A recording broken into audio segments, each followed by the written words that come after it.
Hi guys, this is Shadowrunner, and this is the first of, I hope, is a few videos that I'm going to make on this topic.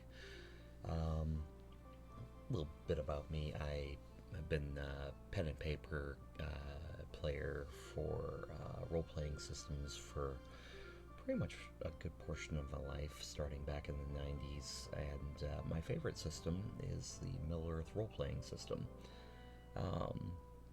As we head into the modern age and we're kind of getting less and less into paper and going to virtual tabletops, started looking around to see if I could find a virtual tabletop that had a Middle-earth role-playing system,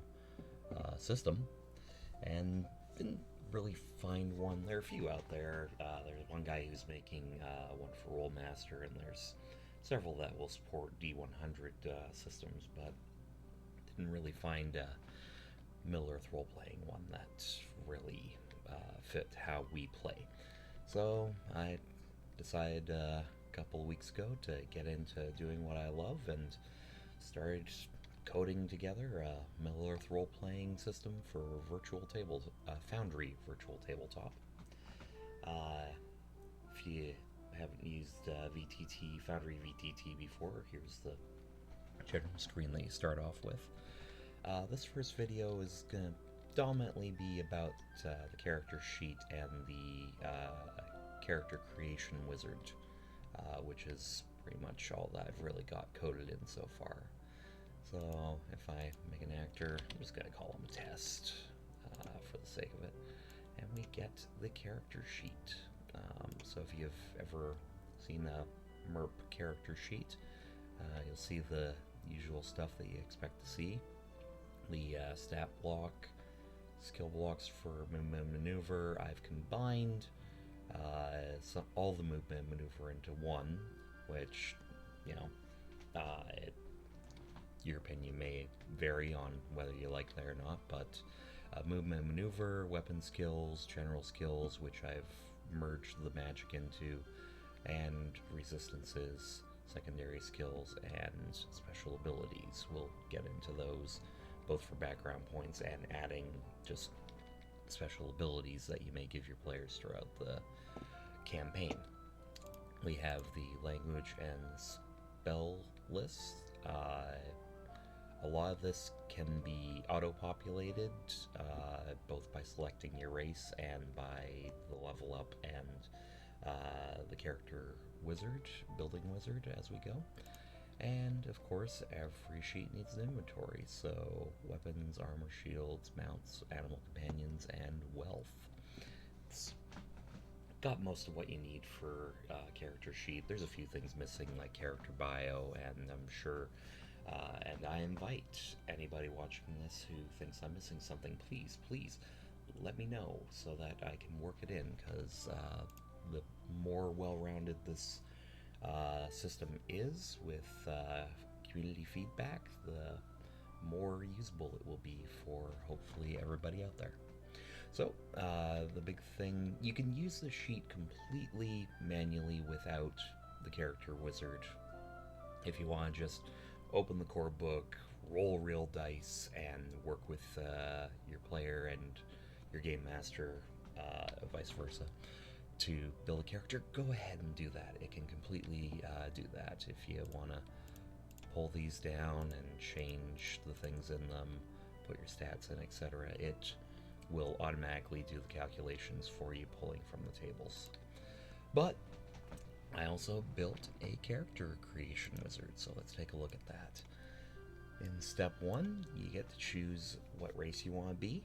I added a global toggle for the game master. If you turn it on, and it is on by default, for good races only, the players won't be able to see trolls, half-orcs, corsairs, easterlings, and stuff like that. They'll only be able to choose from the free peoples of Middle-earth. If you're a GM who likes to let your players play the evil races, toggle that off and let them build whatever they want to. Your game, your rules. I'm just facilitating that with a toggle. So, for this one, let's go with a Dunedain, singular. Um, it immediately tells you what each of the racial modifiers are, which of course will get plugged in here when you move along.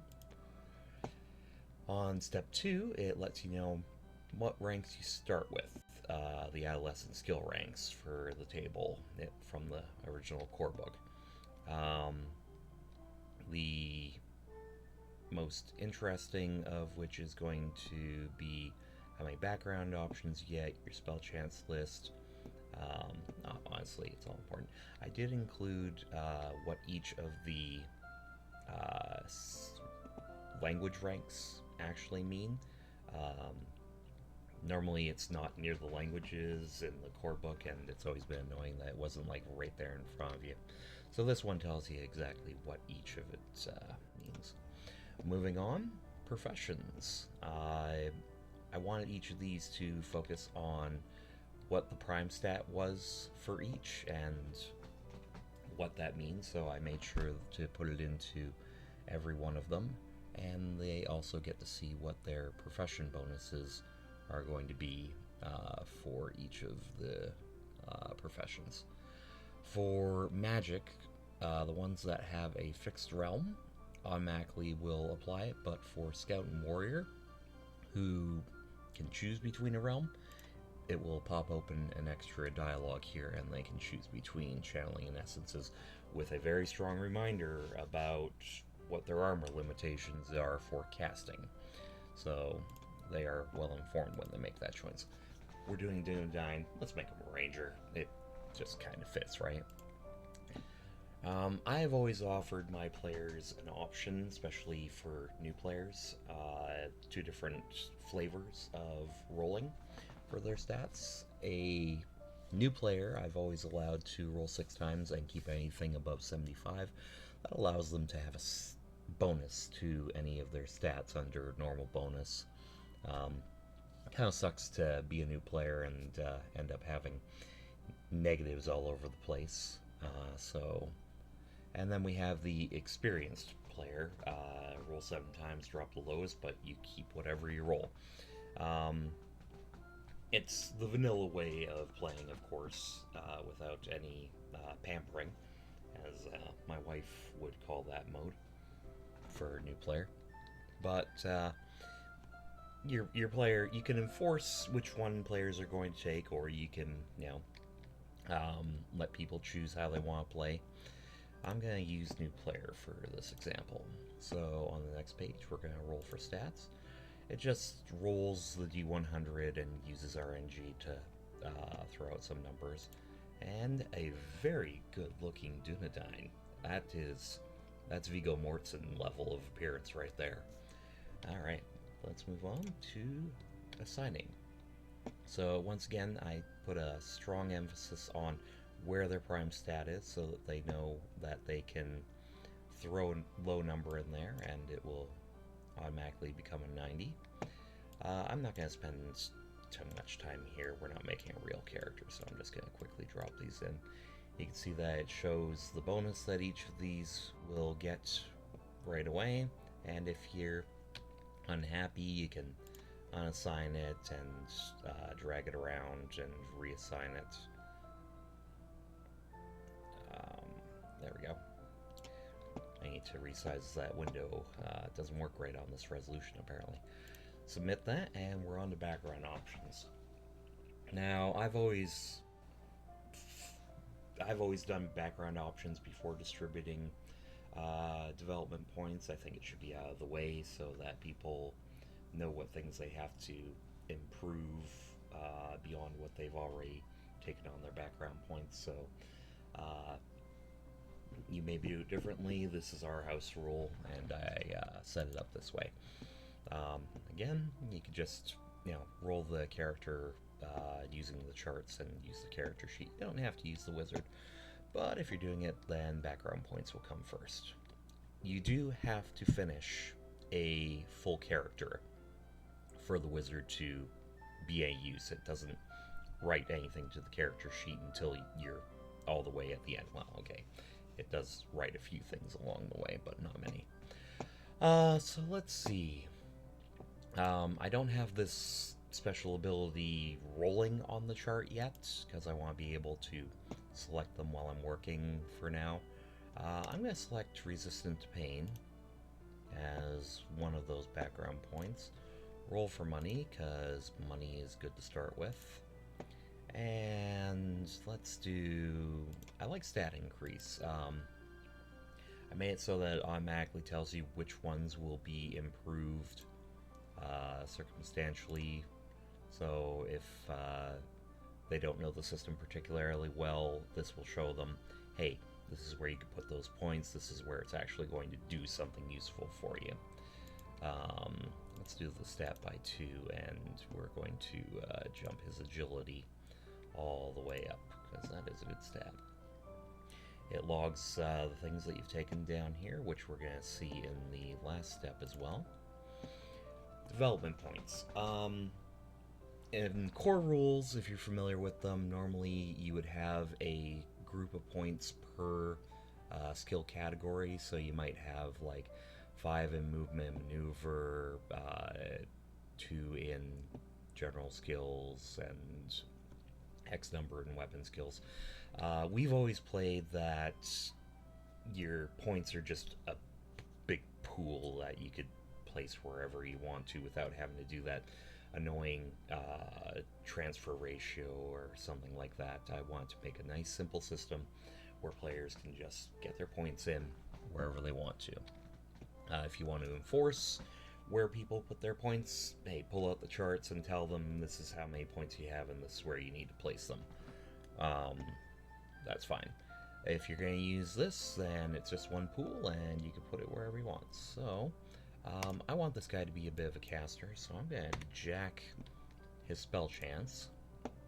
That adds 120 to his roll, and I'll show you how that works in the finalization step. He's got to be a little bit of a fighter, so let's give him a couple of points in one-handed and missile. Ranger can't shoot, isn't a ranger, in my opinion. Let's give him a little bit more body development. That's way too many points to suck up. Let's give him an extra 2. He's a ranger. Let's give him a secondary skill of survival with those last 3 points. Again, I'm not making a real character here. I would be much more thoughtful about my point placement here. So we burned all of our points and can move on to review and finalize. So here it'll just summarize everything that you put together. We put a total of 5 ranks in body development, including the adolescent skill ranks. So we can roll for that. And we can see that resistance to pain here automatically gets added in, giving a starting hit points of 33 from ranks, without adding constitution or the fixed +5 that's built in. Spell chance. This one's kind of fun. If you put more than 100% worth of points into the system, it allows you to split those up. So let's say I want to do a 60% chance, a 60% chance, and then I attack that 10% racial bonus to either of those attempts. I'll attach it there. It shows fully allocated and roll. And we see that rolls allowed them to learn their list. Alright, so that is a complete character. So I'm going to click that, and we can see that immediately pushes all that information into the character sheet. The values automatically set the normal bonuses, racial bonuses, tally across, etc. I don't have this auto up filling the current HP. I'm going to be changing that all the time anyway. But we can see that the ranks have been applied and they're being added across and all that fun stuff. Profession bonuses automatically put in as well. By development automatically put in. And resistances from racial bonuses, stats, etc. And there's the survival skill. Game masters will have to go and set the stat type, assign the stat type. You can tell the player which one it is, and they could set it, but I believe survival is intuition off the top of my head. It's been a while since I actually looked at that chart. Okay, if you wanted to throw in another ability, like we have a ranger, and let's say you decide to give them a free animal companion, you can say animal companion, spelling not strong point, and that'll throw a new line in there, and it will say that the GM granted it separately. Things like this only show up if you're the GM. They can't remove things accidentally by themselves if it's a player viewing it.